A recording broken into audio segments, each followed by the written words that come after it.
बिस्मिल्लाहिर्रहमानिर्रहीम। मैं हूं नवीद सत्ती और आज की जो टॉप स्टोरीज है वो आपके सामने रखते हैं। एक तो हम देख रहे हैं कि इस वक्त हुकूमत और दूसरी तरफ पीटीआई की हम बात करें तो दोनों तरफ से एक्सट्रीम लेवल पर आज जो दोनों तरफ से चीज़ें सामने आई हैं। एक तरफ हमने देखा कि जो सिविलियन के मज़ीद जो 60 लोग जो हैं उन पर फौजी अदालतों से सज़ा सुना दी गई है।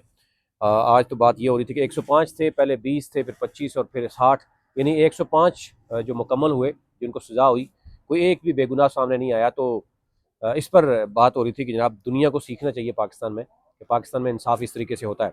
अच्छा जी, उसके साथ साथ इमरान खान ने आज जो कहा जा रहा था सरप्राइज़ था, वो इस सरप्राइज़ सामने आया।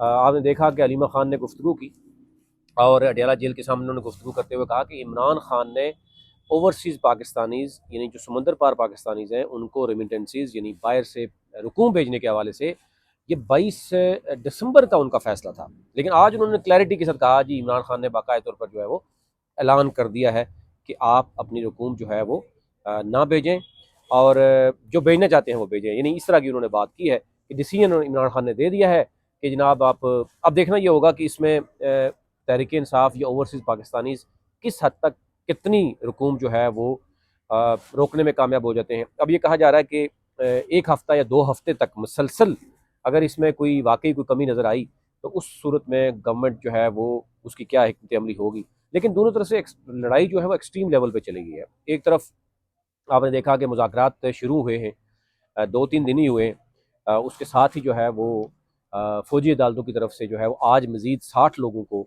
और उसमें जो है इमरान खान के भांजे हैं, उनको भी 10 साल की सज़ा हुई। और यानी अभी टोटल जो है वो 105 लोगों को सज़ा हो चुकी है और 105 ही लोग जो है वो गिरफ्तार हुए थे। अच्छा जी, दूसरी तरफ ये बात भी हो रही है कि मुज़ाकरात जो हैं वो कामयाब होंगे। मुज़ाकरात में जितनी भी यानी जो मौजूद हैं पार्टीज़, उसमें ये कहा जा रहा है कि बहुत से लोग ऐसे भी हैं जो जिनका ताल्लुक नहीं भी है, लेकिन इस्टेब्लिशमेंट ये चाह रही है कि तमाम लोगों को शामिल किया जाए। बाद में कोई ऐसा शख्स सामने ना आ जाए कि जनाब हम जो उसमें शामिल नहीं थे। उसमें एमक्यूएम भी है, उसमें इवन अलीम खान सिंगल एक ही उनकी जो है वो सीट है पार्टी की, वो भी वहाँ पे मौजूद है। और इसी तरह जो है वो मगसी साहब को भी कहा गया, फिर मतलब दीगर जितनी भी छोटी मोटी पार्टियां थी उनको भी कहा गया कि जनाब आप भी साथ शामिल हों और यूँ मुज़ाकरात जो है वो हों। अब 3-4 चीज़ें तो सामने क्लियर आई हैं। एक तो ये है कि उसमें कहा गया कि जनाब जो बेगुनाह हैं उनको छोड़ा जाए। वो तो आज आपने देख ही लिया कि फ़ौजी अदालतों से फ़ौरन जो है वो कहा जाए। अब ये कहा जा रहा है कि ये फ़ौजी अदालतों से तमाम तर जो मुल्ज़मान थे उनको सज़ाएँ देने का मतलब ये है कि अब कोर्ट जो है वो फ़ौजी अदालतों की वो आ जाएगी सुप्रीम या हाई कोर्ट में। तो वहाँ पर फैसला होगा कि कब तक केसेस आगे लगेंगे, उनको क्या जिस तरह भी देना होगा। लेकिन वहाँ पर आसानी से जो है वो भी जिस तरफ भी टिल्ट मोड़ना हुआ वो मोड़ सकता है। लेकिन ये एक ऐसी चीज़ थी जिसको जल्दी थी। और दूसरी तरफ मुज़ाकरात में भी वो समझते हैं कि थोड़ा यानी ये छुट्टियों के बाद, क्योंकि फ़िलहाल आपने देखा होगा छुट्टियाँ भी हैं, तो देखा जाए। आज इमरान खान ने ये बात की और क्योंकि खुद मीडिया से गुफ्तगू की और उसके बाद जो उनके वकला हैं उन्होंने भी बात की कि इमरान खान ने ये वाज़ेह अल्फाज में कहा कि उनको बिल्कुल ऑफ़र है कि आपको बनी गाला में जो है वो रखा जा सकता है, लेकिन मैंने इनकार कर दिया है। अब देखना ये होगा कि इसमें किस हद तक सदाकत है, चीज़ें मज़ीद भी सामने आएँगी हुकूमत की तरफ से भी, क्योंकि ज़ाहिर है आज मुलाकात हुई है इमरान खान से, छुट्टी थी, छुट्टी के बाद मुलाकात हुई है, तो ज़ाहिर है ये चीज़ें सामने आती हैं। उसके बाद फिर तज्ज़िये तब से होते हैं, गवर्नमेंट की तरफ से भी बयानात सामने आते हैं, अपोजिशन की तरफ से भी सामने आते हैं, तो बहुत सी चीज़ें जो है वो सामने आएँगी। अच्छा, यूएई ने 4700 से ज़ायद जो कैद में थे वहाँ पर पाकिस्तानी, जिन पर मुख्तलिफ़ तरह के जराइम थे, मांगने से लेकर फ्रॉड से लेकर मुख्तलिफ़ तरह के, उनके पासपोर्ट ब्लॉक कर दिए हैं। और पाकिस्तानी गवर्नमेंट को कहा है जनाब ये आप अपने लोग वापस ले जाएं। एक बात ये भी हो रही है कि अब यूएई पहले तो चलो डिपोर्ट करते थे और बाकायदा तौर पर जो है वो यहाँ तक पहुँचा देते थे। अब तो कहा जा रहा है कि यूएई गवर्नमेंट ने हुकूमत को कहा है कि जनाब आप ये अपने जो लोग हैं जेलों में से निकालते जाएँ और लेके जाते रहें। हुकूमत के लिए बड़ी परेशानी का बायस है कि एक ही वक्त में 4700 लोगों को लेके आना बहुत मुश्किल होगा।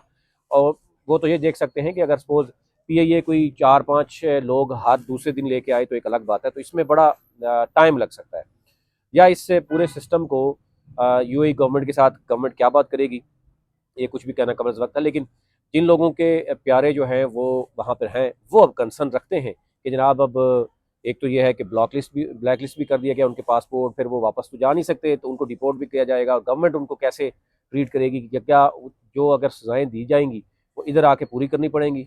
और दूसरी बात है कि बहुत से लोग फ्रॉड करके यहाँ यूएई से आए हैं, उनके हवाले से भी गुफ्तगू हो रही है कि दुबई और सऊदी अरब अब वो लिस्टें शेयर करेगा गवर्नमेंट पाकिस्तान से कि अगर वहाँ पे कुछ लोग जराइम करके या कोई फ्रॉड करके आए हैं तो पाकिस्तान में भी उनको ट्रेस किया जाए और उनको पाकिस्तान में भी अदालतें जो है वो कम अज़ कम जो है वो यहाँ पे इंसाफ तो उन लोगों को मिले जिनके साथ फ्रॉड हुआ है।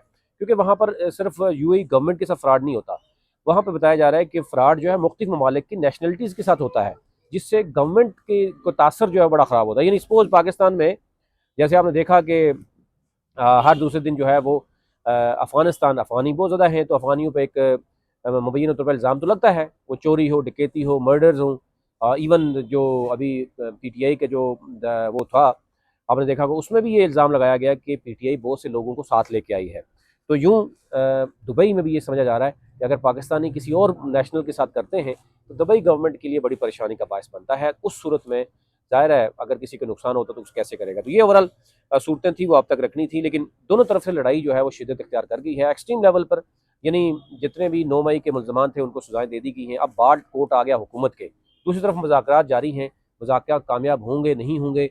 और इमरान खान ने जो कहा है कि जनाब मुझे ऑफ़र दी गई है कि आप को बनी गला में रखते हैं, आप बनी गला के लिए तैयार रहिए, लेकिन मैंने इनकार कर दिया है। अब उसमें देखना होगा कि किस हद तक सदाकत है, क्योंकि ISPR की तरफ से तो प्रेस कॉन्फ्रेंस नहीं आएगी।